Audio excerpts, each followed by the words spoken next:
మొదటి సందేహాన్ని చూద్దామండి. అలాగే అనకాపల్లి నుండి సుబ్బలక్ష్మి గారు రాస్తున్నారు. మంగళ శుక్రవారాల్లో గోళ్లు తీసుకోకూడదా తెలియజేయగలరంటూ కోరుతున్నారు. తీసుకోకూడదు.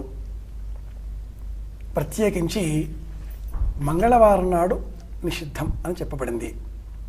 శుక్రవారం లక్ష్మీప్రదం అని చెప్పి మన వాళ్ళు శుక్రవారం కూడా వద్దు అన్నారు.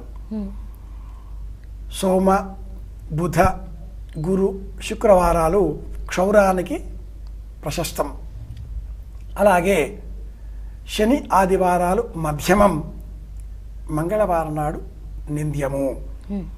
క్షౌరానికి గోళ్లకు సంబంధం ఏమిటి అంటే క్షౌరకర్మ చేయించుకున్నప్పుడే, అంటే ఆధునిక భాషలో కటింగ్ అని చెప్పాలి. కటింగ్ చేయించుకున్న రోజు మాత్రమే గోళ్ళు తీసుకోవాలి. నిజానికి గోళ్ళు మన దేహంలోని మృత కణాలకు ప్రతీక. జుత్తు గోళ్ళు రెండూ ఒకటే. శరీరంలో చనిపోయిన కణాలు, మెటబాలిజం అంటారు ఆంగ్లంలో, కణ విభజన అని చెప్తాం మనం. అది నిరంతరం కొనసాగేటటువంటి ప్రక్రియ. ఇందులో మృత కణాలు కొన్ని జుత్తుగా, అలాగే మరికొన్ని గోళ్లుగా పెరుగుతాయి.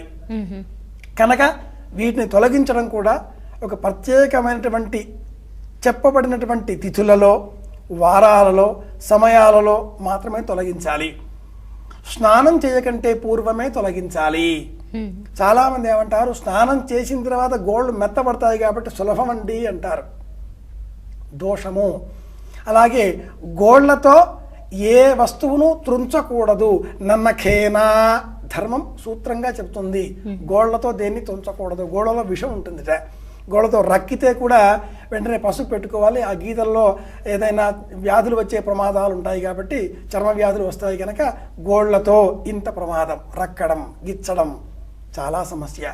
పంటి ఘాటు కంటే గోరితో చాలా విశేషం, దోషం అని చెప్తారు. ఈ గోళ్ళని మంగళవారం నాడు ఎందుకు తీసుకోకూడదు అంటే, ఈ మంగళవారానికి కుజుడు ఆధిపత్యం కలిగి ఉన్నాడు. కుజుడు యుద్ధగ్రహం. దేంతోనైనా కూడా రక్త సంబంధంగా రక్త ప్రవాహాలను ఏర్పాటు చేయాలన్నా కుజుడే కావాలి. ఏమైనా చేద్దామంటే యుద్ధం వాడే చేస్తాడు. కనుక ఈ గోళ్ళని అటువంటి ఆపదతో కూడిన వారం కాకుండా ఇతర వారాలలో సూర్యోదయానికంటే పూర్వమే, స్నానాదికాదులు చేసే కంటే పూర్వమే తొలగించుకోవాలి. ఇంటిలో కూడా కాదు, బయట. ఇన్ని జాగ్రత్తలు ఎందుకు అంటే, అసలు జీర్ణం కాని పదార్థం ఏదైనా ఉందా అంటే వెంట్రుక. మనం ఏం తిన్నా కూడా జీర్ణం చేసుకోగలుగుతాం, వెంట్రుక జీర్ణం కాదు. ఏం తిన్నా జీర్ణం చేసుకోగలుగుతాం, గోళ్ళు జీర్ణం కావు. కనుక గోళ్ళు ఇంట్లో తీయడం దరిద్రం. ఎందుకు బెదిరించారంటే, పొరపాటున అన్నంలో కలిస్తే, ఇంకెక్కడన్నా తింటే దాన్ని తొక్కితే ఇవన్నీ సమస్యలు వస్తాయి. కనుక గోళ్ళు సూర్యోదయానికంటే పూర్వమే, స్నానం చేయకంటే పూర్వమే, మంగళవారం నాడు తొలగించుకోకూడదు.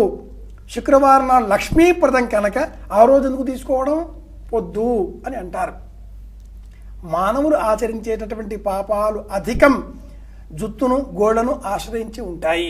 కనుక వీటిని తొలగించడానికి కూడా ఇంత నేర్పరితనం కావాలి. గోళ్ళని పెంచుకోకూడదు. దేవాసురా సంయత్త ఆసన్నతే దేవ ఆప్యేశ్వమృజత ఒక కథ ఉంది వేదంలో.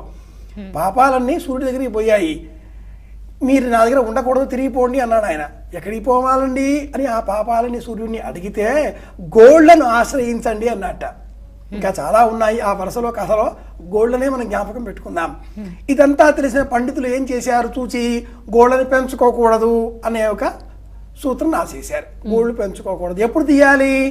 మంగళవారం కాకుండా ఇతర వారాలలో సూర్యోదయానికంటే పూర్వమే, కనీస పక్షంలో స్నానం చేయకంటే ముందు తొలగించుకోవాలి.